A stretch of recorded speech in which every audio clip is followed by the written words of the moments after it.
Welcome everyone. We are going to be talking about vectors in three dimensions today, vectors in 3D.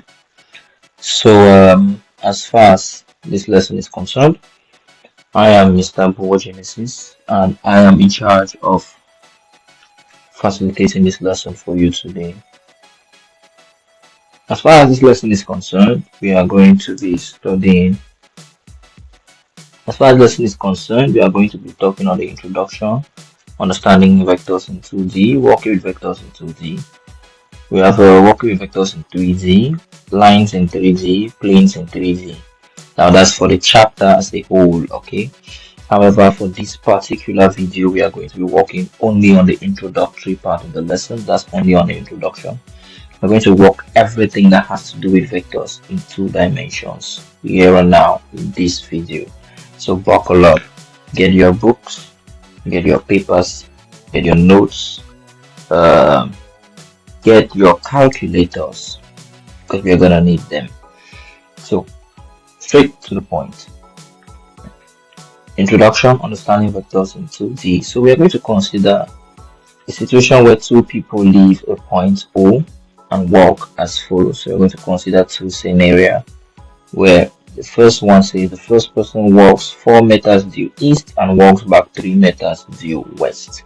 And the second situation, the second person walks 4 meters due east and 3 meters due north. So we're trying to examine this in order to understand what vectors are all about. So let's take the first case. You are going to allow me to draw. So the person walks 4 meters in this direction and then returns 3 meters. So in reality, his actual displacement from O is just 1 meter. In reality, that's his displacement where he has walked that distance. Now in the second case, the person walks 4 meters in this direction and then goes due north 3 meters. So in reality, what's happening is the person is actually from the point O a certain distance that we can calculate using Pythagoras' theorem. Going to Pythagoras' theorem, this distance, I'm going to call this point B, the distance OB can be calculated as the square root of 4 squared plus 3 squared, which is the square root of 16 plus 9. That gives us the square root of 25, which is 5 meters. So in reality, the person's distance from O is 5 meters, but the person's distance from O in the first case, that OA is 1 meter, while OB is 5 meters. But they have all walked a total distance, which is the same, 3 plus 4. So for us to better understand what's going on here, let's observe. So for the situations above, let's answer 2 questions. The first question is, how much distance did they walk? And the second is, what is their actual displacement from the origin? In answers, we have in the first case, the distance walked is 7 meters, but the displacement from O is just 1 meter. And in the second case, the distance walked is also 7 meters, but the actual displacement from O can be calculated as shown by using Pythagoras' theorem to be 5 meters, which means we have calculated the actual displacement. So we're talking about 2 different things here. We're talking about displacement and we're talking about distance, where distance does not consider the exact position where it is at the end, but displacement, of course, is very interested in the endpoint. So understanding vectors in 2D, this is the third slide for this.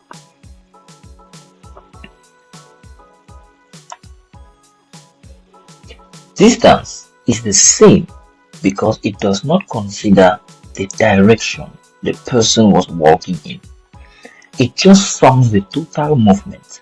However, on the other hand, displacement takes into consideration only the final position of the motion of the only the final position of the motion from the origin. Hence, direction is important. This is a vector. So what is a vector actually? A vector quantity has both magnitude and direction, or a vector is any quantity that has both magnitude and direction, while a scalar has only magnitude. The scalar, which is the distance that we've talked about just before, is just measuring. Says, what did he move? He moved 4 plus 3, which is 7. Finish. The displacement is, where is he from me? That is the actual question that vectors answer. Where is the exact position? But with distance, what did he do? How far? How far? That's a scalar. So vectors can be represented both algebraically and geometrically as shown below. There we have a diagram. We have a diagram here. The diagram is showing us we have the J component and the I component. Of course, these two components are essential. Yes, the two components are essential in representing vectors. So we have the geometric representation, which shows us an arrow. The arrow is the vector from O to A. The length of the arrow tells us the size or magnitude of the vector, but the direction of the arrow tells us the direction. Direction of the arrow tells us the direction of the vector. But in reality, the direction of the vector is the angle theta it makes with the positive x-axis. We'll get to that when we get there. While algebraically we represent vectors in this form, we have OA equals xi plus yj. Of course, we talked about I here. You see that I corresponds to the x-axis and j corresponds to the y-axis if you compare this representation to Cartesian coordinate geometry. So we just move on. Now working with vectors into the That's the first slide on working with vectors. So we have addition and subtraction. When adding vectors geometrically, we place the tail of one's arrow on the head of the other arrow. When subtracting, we place heads or tails together. Very important concept. So we're going to assume that here we have a vector, say A, and we are adding it to a vector, say B. So we're adding these two vectors. We are going to end up with A plus B. That's just it. End up with A plus B.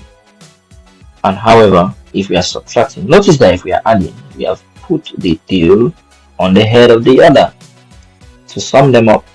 But if we are subtracting, say A minus B, of course it gives us A minus B, A bar minus B bar.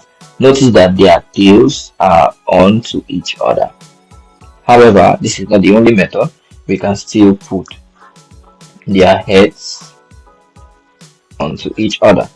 Now, the essential idea is the fact that they should be facing opposite directions. So as far as we are adding, they face the same direction. If we are subtracting, they face opposite directions. That's just it. But the idea of placing head and tail is because they are not always directly facing opposite directions. For example, if I have a vector like this and another like this, if I want to add them, all I do is this, and if I want to subtract them, I will have something like so, head away or tails to each other. That's generally what we're talking about.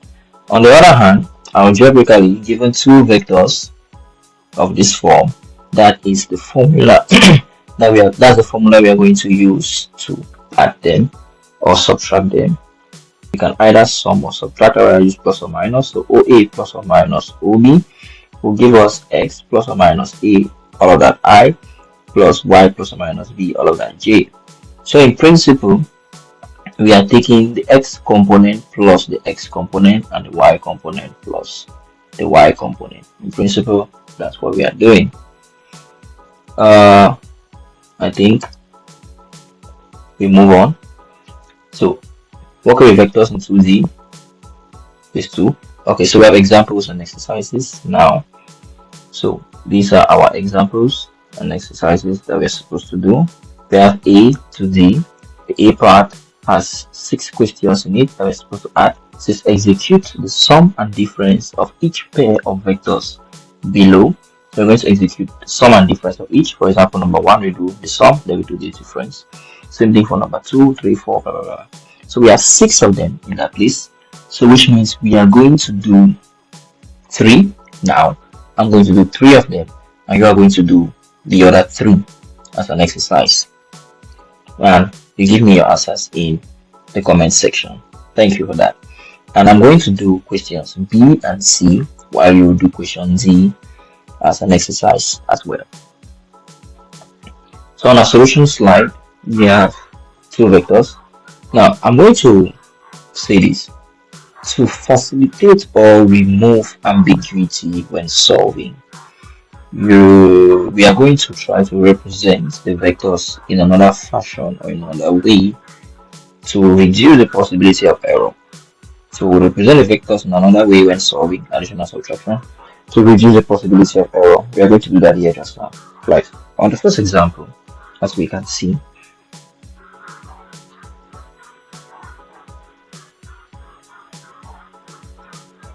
like on the first example, as we can see here, we are going to say OA, that's number 1. OA is 3i plus 3j. So we can still write it as 3, 3, while OB will be I plus 3j, meaning we can still write it as 1, 3. 1 because the coefficient of I is 1.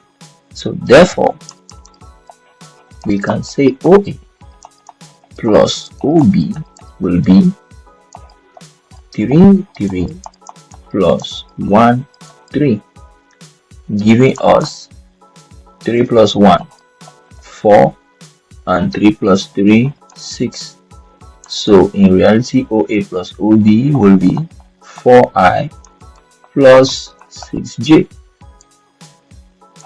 and that's it. Meanwhile, we can also say OA minus OB will be 3, 3 minus 1, 3, which will be 3 minus 1. 3 minus 1 there is going to be 2, and 3 minus 3, 0. So it is 2i. Now 2i plus 0j, come on, that doesn't look good. So 2i is our result. Going on to question 2. In question 2, we can have OA. Question 2. Question says OA, of course, which is 2i minus j, can be written as 2, negative 1. And then we have OB, which is negative I plus j.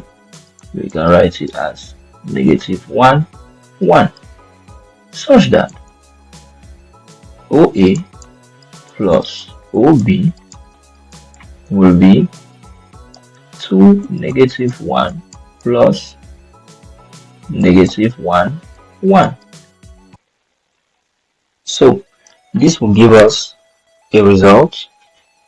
We have 2 plus negative 1. 2 plus negative 1, that's the same as 2 minus 1, of course, which is 1, and then negative 1 plus 1, 0. So which means OA plus OB can still be written as I. Meanwhile, OA minus OB can still be 2, negative 1. Yes, 2, negative 1 minus negative 1, 0. This will give us 2 minus negative 1, that's 2 plus 1. So it gives us 3, negative 1 minus 0, negative 1. So our answer will be 3i minus j.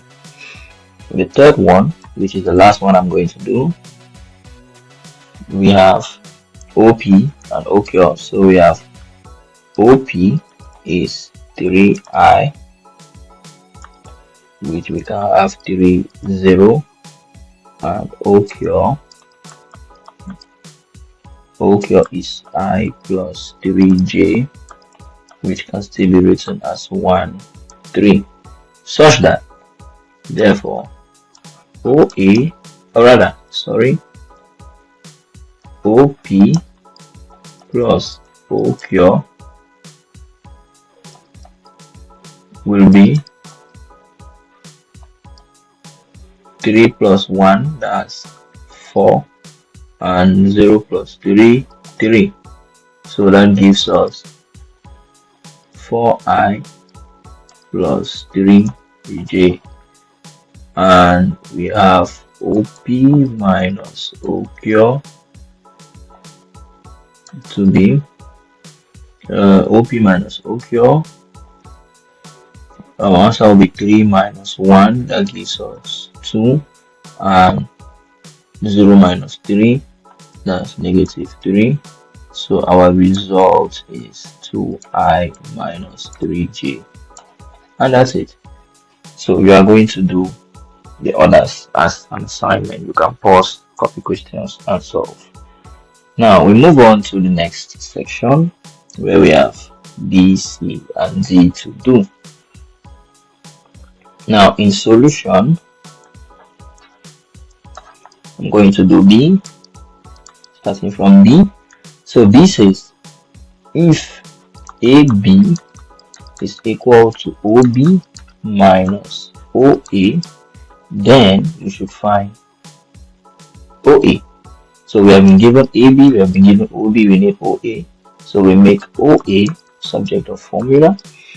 By making OA subject of formula, we simply get AB. We do it traditionally, just like we have been doing all the time. AB minus OB. So AB can be written as 1, negative 2 minus OB. OB is 1, 2.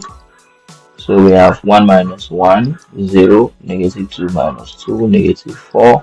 So OA is negative 4j. As simple as that.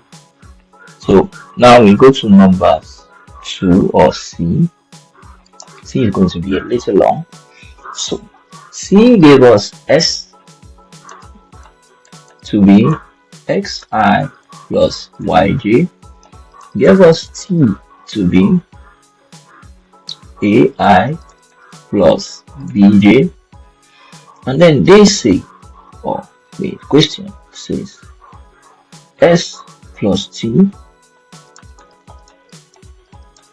is equal to 2i minus 3j, and it still continues to say T is deducted from S, which means S minus T will give us I plus J. This is quite important information that we are going to use to solve, because we are going to create two sets of simultaneous equations from these. We can therefore establish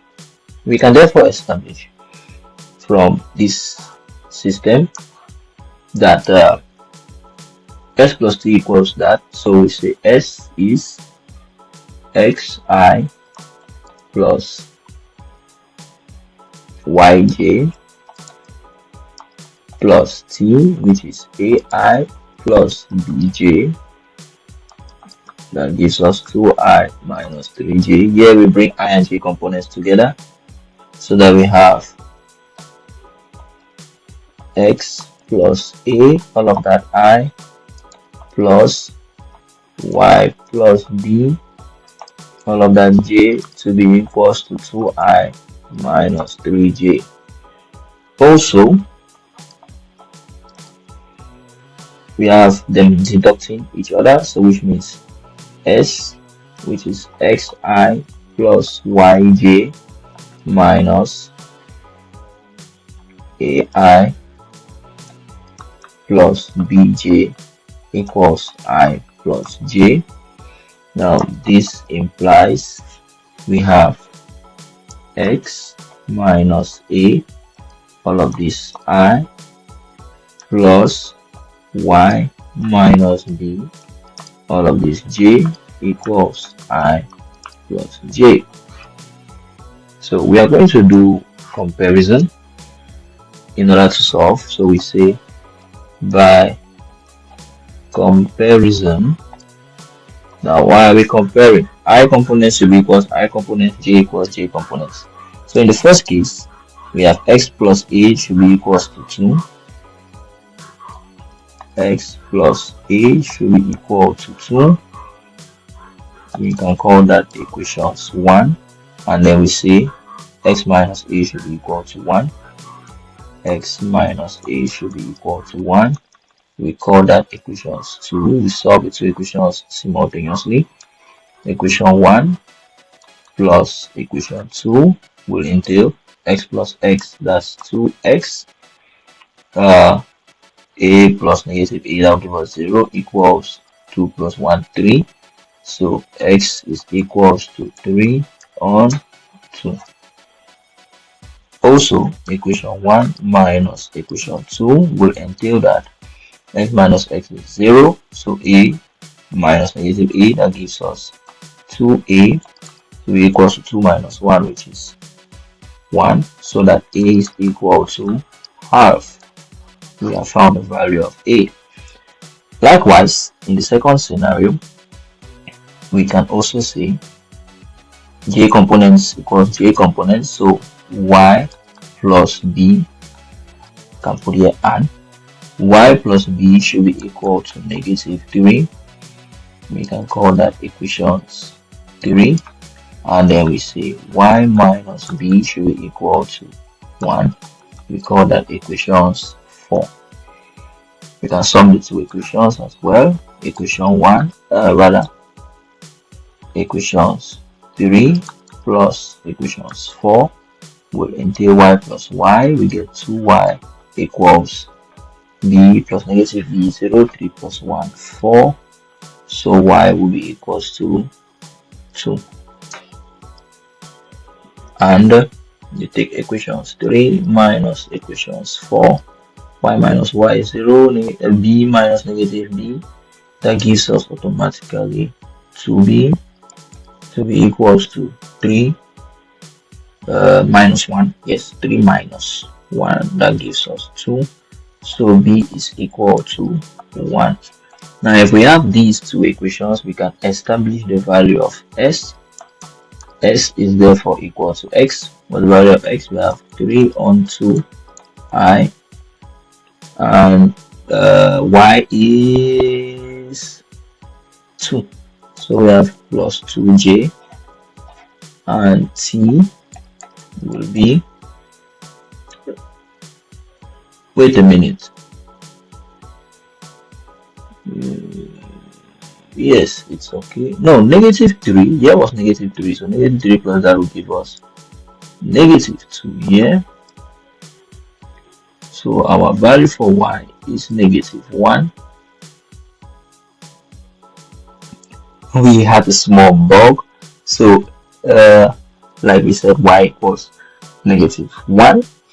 Now let us review this as well. So negative 3 minus that, it should give us negative 4. So we should get negative 4. So negative 4 divided by that, we end up here with negative 2. So which means S should be 3 on 2I minus J. Yeah, that's what we should have. Minus J. And T will be half I minus 2J. Yes, that's it. So that's it for questions B and C. You are going to do D by yourself. Thank you for following up to now. If you're still with us, don't forget to subscribe. We are here to help you and we plead that you help us as well. Subscribe so that each time we upload a new video, you will be notified subsequently. So we continue with what we have to do. We have to do multiplication now. So multiplication, we say there exist three forms of multiplication here. These three forms, very interesting, of course. Multiplication by a scale factor or scalar. Now, given a vector OA xi plus yj and a scalar beta, then if we are multiplying OA by beta, we have beta xi plus beta yj. In principle, what we are therefore doing is we are multiplying every component of that vector by the scalar. Now, beta is any number, right? Beta can be 2, 10, 15, 20, 30, a million, a billion, whatsoever number you want to mention, but it's just a number. While OA is a vector, xi plus yj. Remember, we're working in 2 dimensions for now. So, for example, we have 3 into 2i minus j, which gave us 6i minus 3j. So in principle, what we did, we took the 3 times the 2 to give 6, and then we took the 3 times the 1 or negative 1 to give negative 3. So 6i minus 3j. That's scalar multiple by scale factor.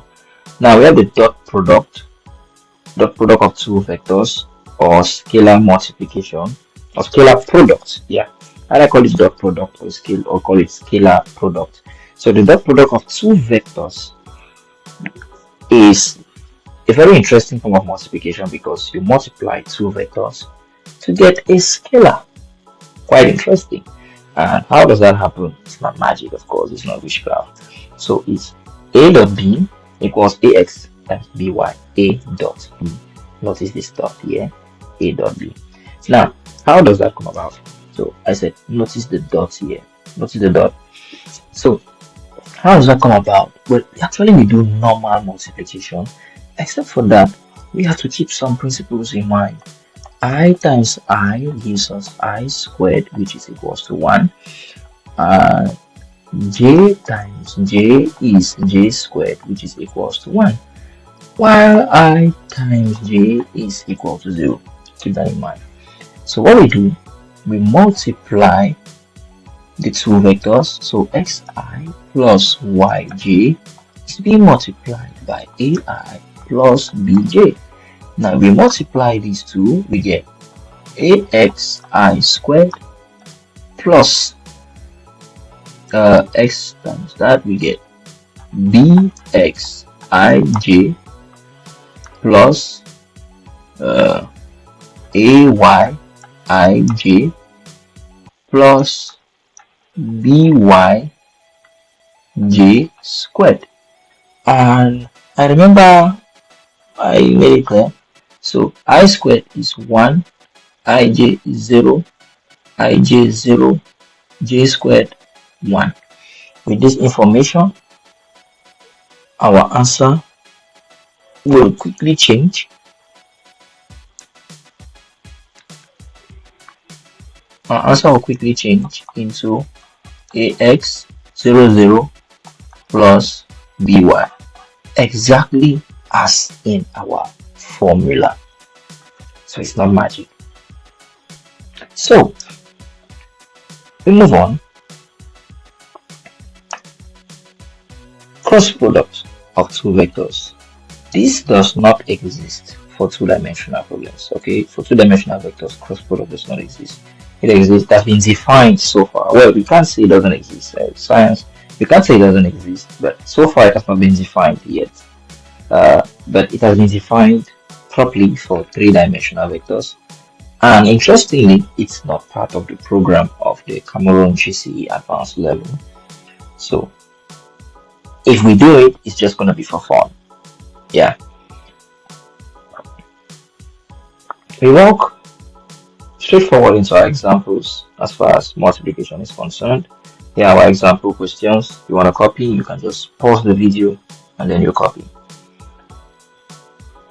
I'm going to solve 3 of them. I see there are 5 questions, so I'm going to solve 3 and you will do the remaining 2. And please give me at least an answer in the comment section don't forget to subscribe.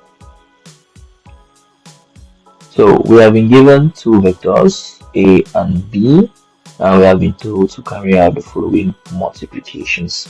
I'm going to do 3, 8, 1, 2, and 3. For number one, we have been told to evaluate 2A plus B.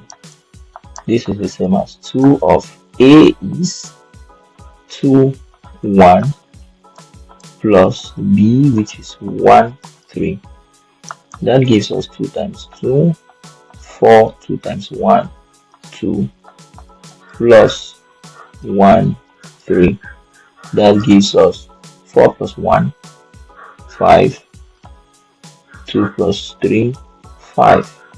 So that is actually 5I plus 5J. Done. Number 2, we have 3A minus 2B. That gives us 3. A is 2, 1 minus 2B, which is 1, 3. So we actually get 3 times 2, 6, 3 times 1, 3. Here is 6 there. We have minus 2 times 1, 2, 2 times 3, 6. This gives us 6 minus 2. 6 minus 2 is 4. Yes, correct, thank you. And 3 minus 6 is negative 3. So we get 4I minus 3J. And finally, we have number 3. Finally, for me, of course, we are doing A dot B. So I'm going to have 2, 1 times, or rather, dot 1, 3. That gives me 2.1 is 2, 1.3. I have plus 3. My answer is 5. Yes, it gives us a scalar. Remember our formula just now. So that's it. You're going to do the remaining two by yourself. Be sure to give me something in the comment section. So we're now going to talk about going to our fifth slide as far as working with vectors is concerned. Our fifth slide talks about magnitude and direction, which are the definitions or the actual reason for the definition of the vector. So we say the magnitude of a vector is its actual size, while its direction is the angle it makes with the positive x-axis. Consider the figure below. The figure given, I think we've seen it already. We have the I component, the j component this way, I component this way. You have a in this form. Of course, a can be written as xi plus yj, and then we have the angle it makes, theta, with the positive x-axis coming from O. So this is the vector OA. We can still call it A bar. A bar is the magnitude of OA. Okay, we continue, of course.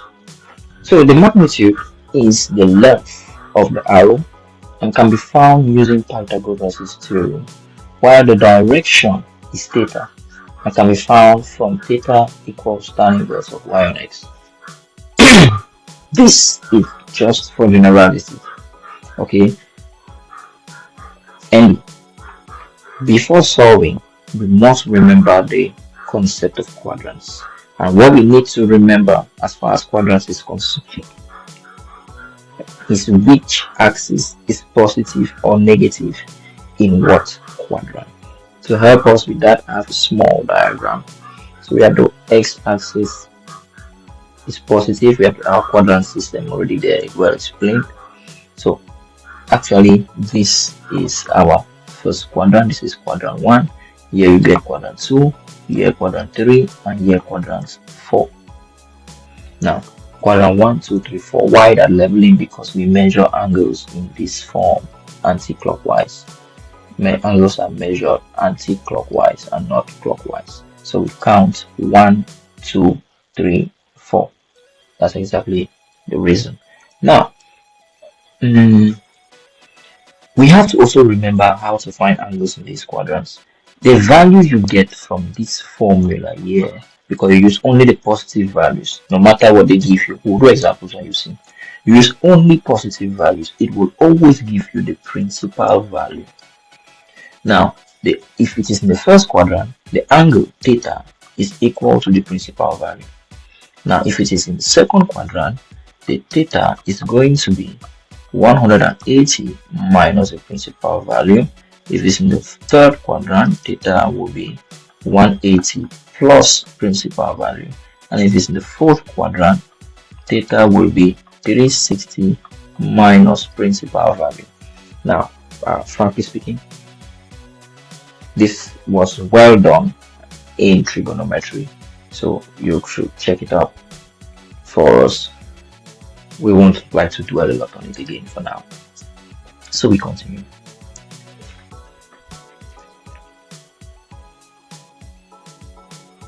We are going straight into examples and exercises.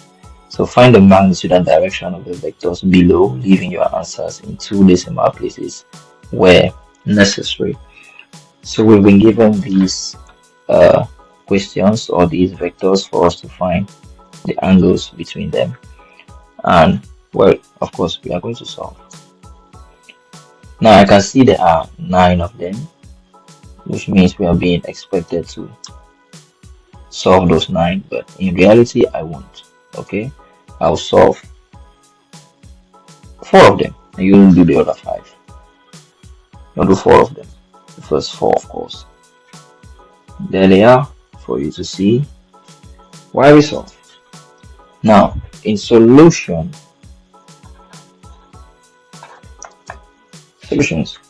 I'll do the first one. I believe I haven't showed you how to represent magnitude of a vector, right? Sorry about that, but magnitude of a vector is simply theta.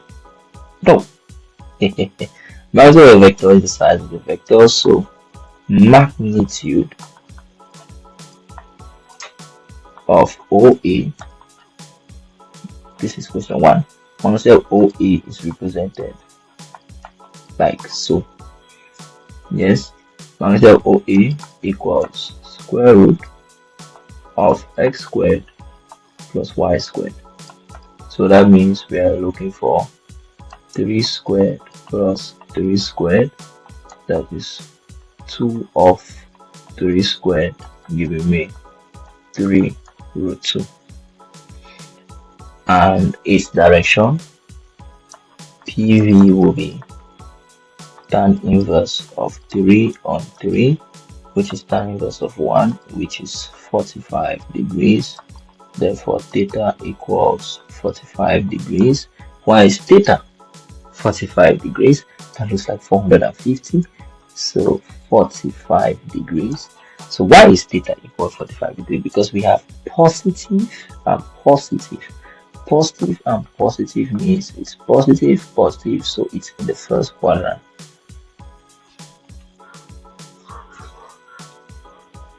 Now for the second one, number 2, of course, going straight to number 2.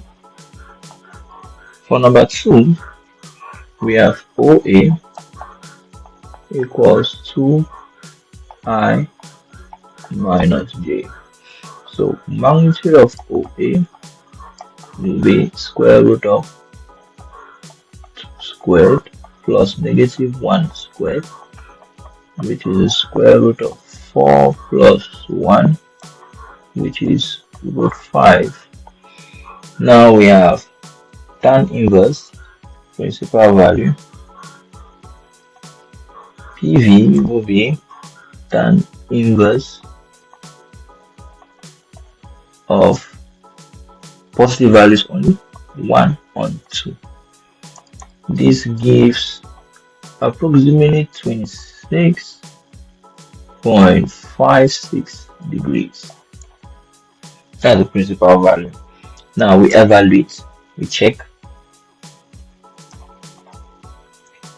this guy, what is his nature. Now we have the x-axis is positive, x is positive, so x is here, and the y value is negative, so we have down here, which means this is where the guy is in the fourth quadrant. Therefore theta is 360 minus 26.56. That should give us something in the thereabouts of 333.44 degrees approximately, leaving us on two decimal places. Now numbers 3, I said I'm going to do how many of them? 4 of them, so I'll do the fourth one down that way. So let's take the third. We have OB 3i. OB is rather negative I plus j. So magnitude of OB will be square root of -1 squared plus 1 squared. That gives us the square root of 1 plus 1. That gives us root 2. Now for its direction, we find the principal value, which will be the tan inverse of 1 on 1, which of course gives us 45 degrees. We check, x value is negative, y value is positive, x value is negative, y value is positive. The big guy is in the second quadrant, therefore theta will be equals to 180 degrees minus principal value, that's 45, minus 45. That will give us 180 minus 45. I think that should be 135, if I'm not mistaken, 135 degrees. And finally, for the fourth one, I'm going to do it this way. We have OP to be equal to 3i. So magnitude of OP will be square root of 3 squared plus 0 squared. That gives us square root of 3 squared, which is 3.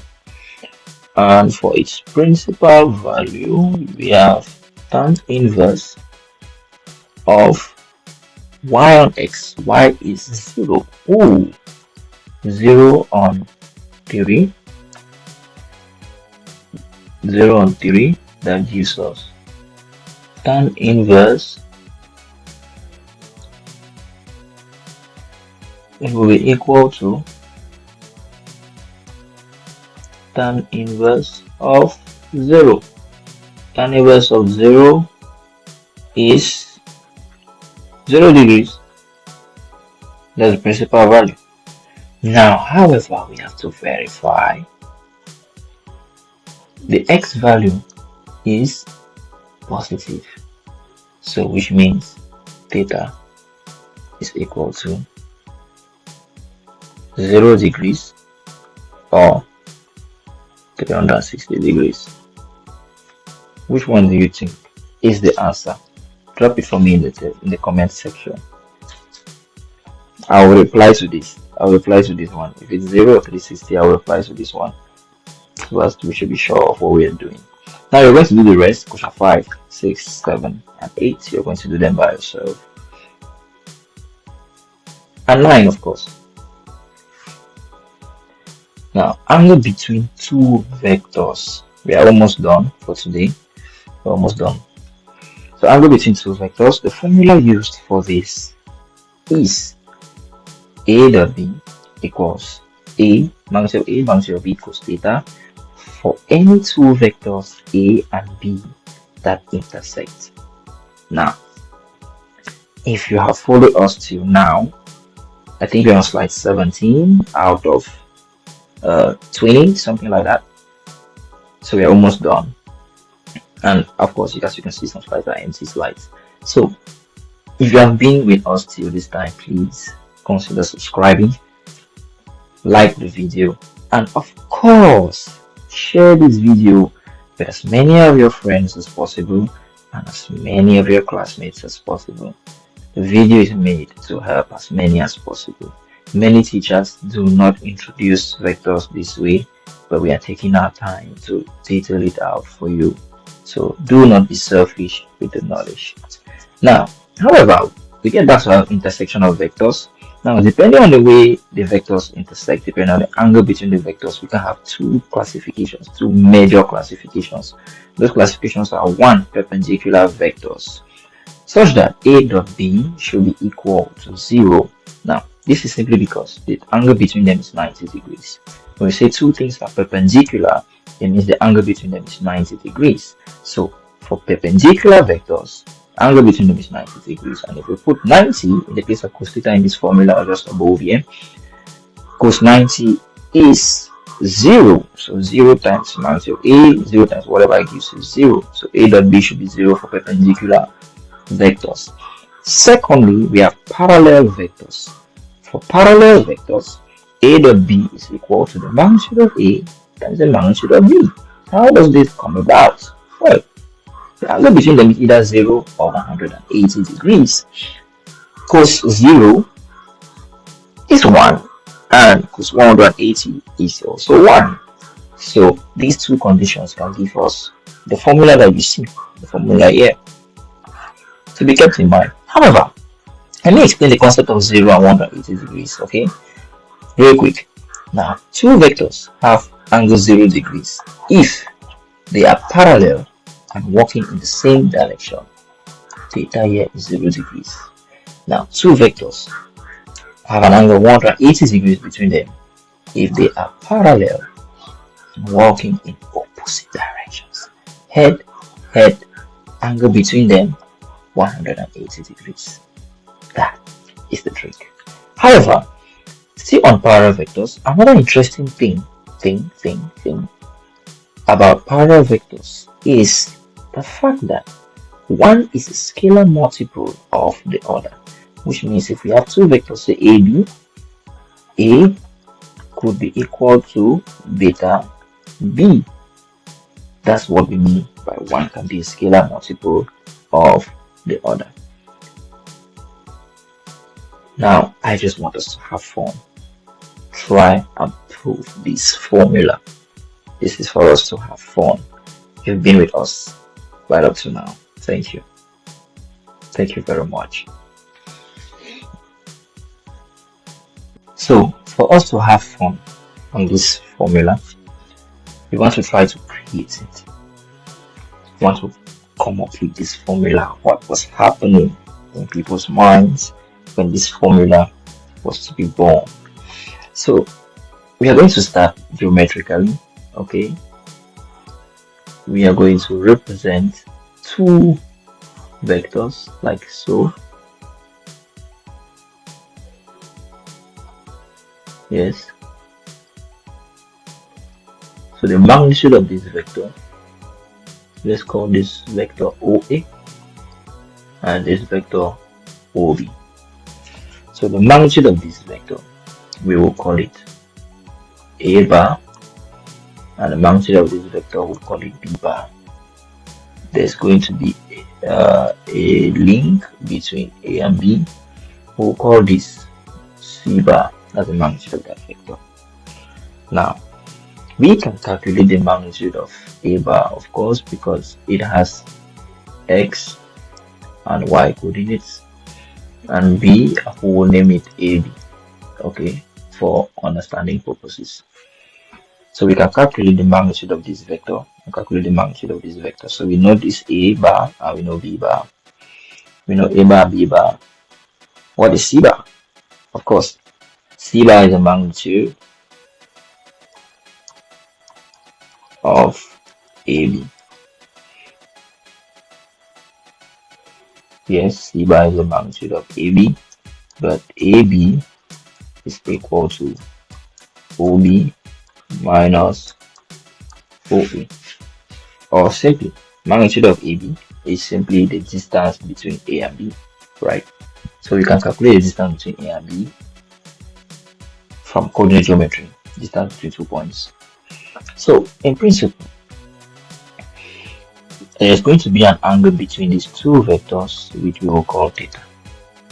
Now, we need the value of theta. We know this side, we know this side. Back to our knowledge of trigonometry from time past, we know that we can apply, first of all, we can apply the cosine rule to get the value of c.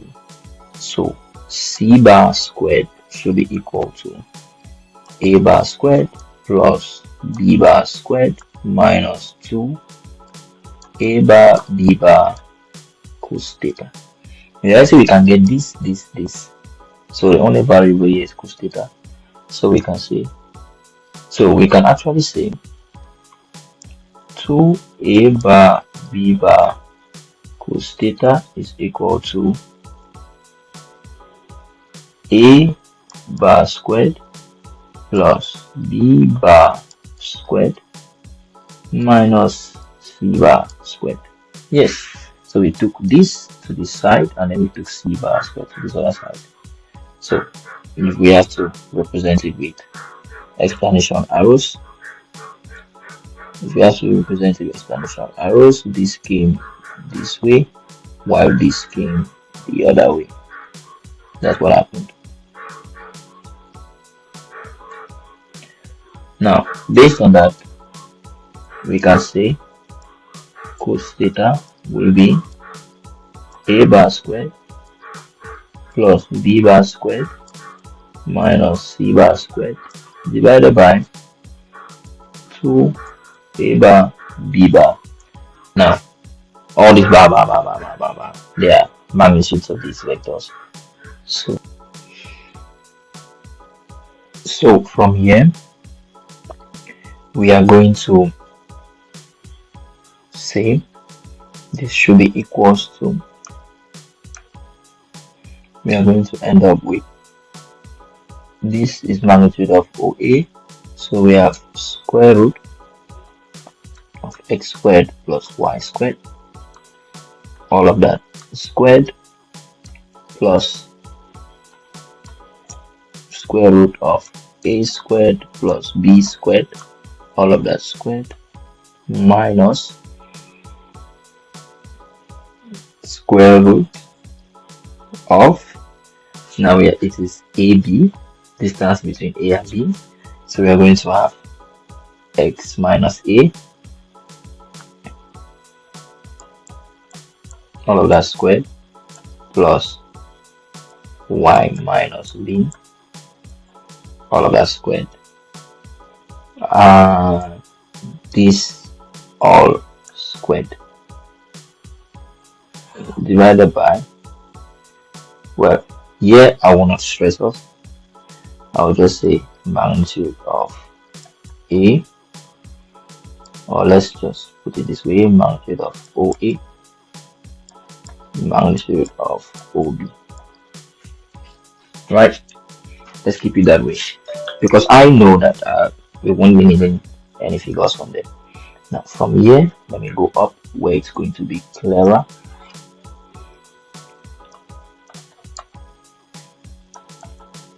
We catch ourselves here, so we end up with cos theta to be equal to, now what happens is the square cancels the square root, square and square root go, square and square root go, so we are left with x squared plus y squared plus a squared plus b squared minus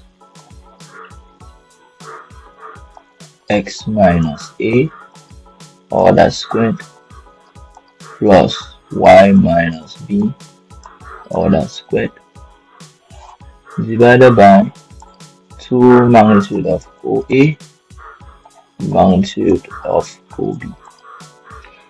Now this gives us x squared plus y squared plus a squared plus b squared minus, we are going to expand these now, so x minus a other squared will give us x squared minus 2ax plus a squared, and y minus b other squared will give us plus y squared minus 2by plus b squared, right? Yes. All of these divided by 2 magnitude of OA magnitude of OB. Now, with this information, we know that